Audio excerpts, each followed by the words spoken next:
Good morning, my vibrations. It's V to the I to the B to the mother of 4E. And here we are with verse 7 of Change Your Thoughts, Change Your Life. And today is Living Beyond Ego. So here's the 7th verse. Heaven is eternal. The earth endures. Why do heaven and earth last forever? They do not live for themselves only. This is the secret of their durability. For this reason, the sage puts himself last and so ends up ahead. He stays a witness to life, so he endures. Serve the needs of others, and all your own needs will be fulfilled. Through selfless action, fulfillment is attained. The opening line of the 7th verse of the Tao Te Ching is a reminder that the Tao, the source of heaven and earth, is eternal. By extension, the original nature of life is everlasting and enduring. There is a quality that supports this durability. However, and that quality responds when we live in our Tao center rather than from our worldly ego center. Identifying exclusively with the physicality of life and basing our existence on acquiring and achieving things disregards our infinite nature and limits our awareness of Taoness. In such an infinite system, it therefore seems logical to strive for possessions and accomplishments. Being civilized in most cultures primarily constitutes being consumed with attaining success in the acquisition of power and things, which supposedly will provide happiness and prevent unhappiness. The primary idea is of a self who's a separate being in a separate body with a name and with cultural and biological data that are similar in values and patriotism to others. The Tao, particularly in this 7th verse, is suggesting that we update those notions and choose to exist for more than ourselves or our tribe. That is, to radically change our thoughts in order to change our lives. Lao-you says the secret of the ineffable nature of the eternal Tao is that it isn't identified with possessions or in asking anything of its endless creations. The Tao is a giving machine that never runs out of gifts to offer, yet it asks nothing in return. Because of this natural tendency to live for others, the Tao teaches that it can never die. Giving and immortality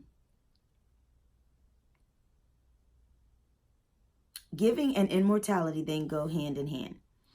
The sage who grasps the everlasting nature of the Tao has gone beyond false identification with the ego and instead has a living connection to the Tao. This person puts others first, asks nothing in return, and wholeheartedly serves. In this way, the sage lives the ultimate paradox of the Tao. By giving without asking, he attracts everything that he's capable of handling or needing. By putting himself last, the sage ends up ahead. By putting others before himself, he endures just like the Tao. The sage emulates the natural philanthropy of the Tao, and all his needs are fulfilled in the process. The ego is a demanding force that's never satisfied.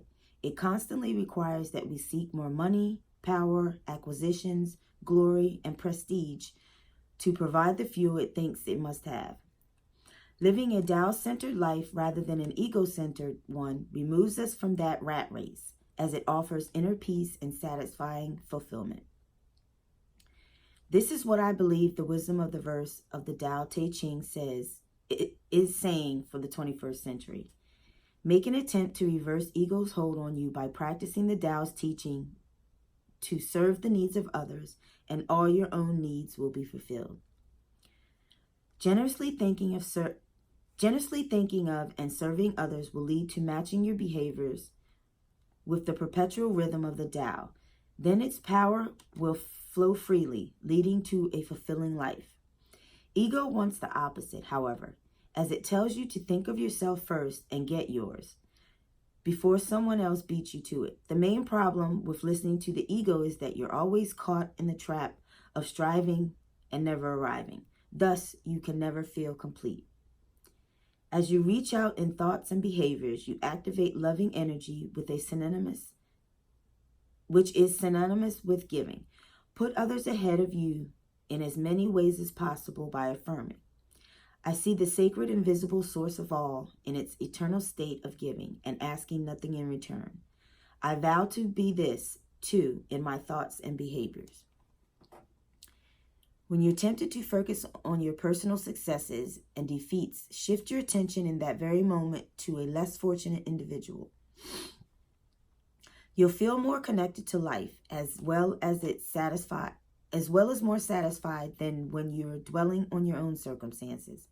Imagine what it would be like if you dismiss ego's hold on you. Serve others and watch how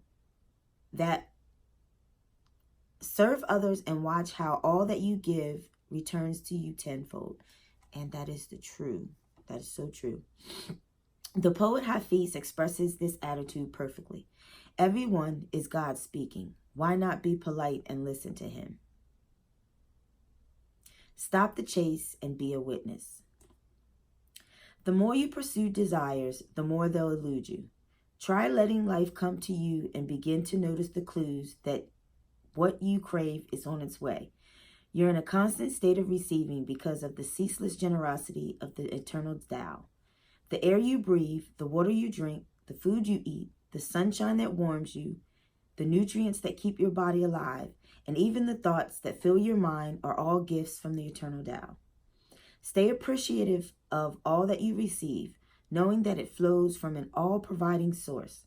Stop the chase and become a witness.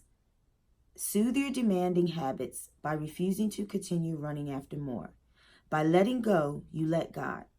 And even more significantly, you become more like God and less like ego, with its lifetime practice of edging God out.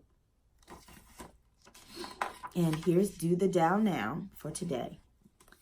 Be on the lookout for ego demands for an entire day. Decide to diffuse as many of them as you can comfortably, perhaps by assigning them an intensity grade.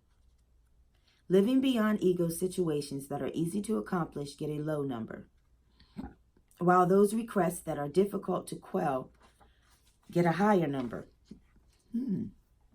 For example, let's say that your spouse is driving a car in which you are a passenger. You see the perfect parking space, but your mate drives right on by. Or you watch him or her take a different route than you ordinarily do. Silently witness the degree of discomfort with your decision not to say anything. Did ego let you know its preference? Or if you have a conversational opportunity to display your specialized knowledge or describe a situation wherein you were the recipient of honor or success, note how uncomfortable your decision to remain quiet felt. Again, did ego let you know its preference? As Lao-you says in this verse, through selfless action, fulfillment is attained. By holding back ego's demands, even for a few moments, you will feel more and more fulfilled.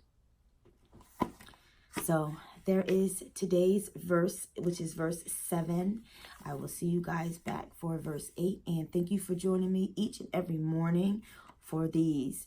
I get up pretty early and get it in there and read it to you. And I will see you tomorrow for verse 8. Thank you guys.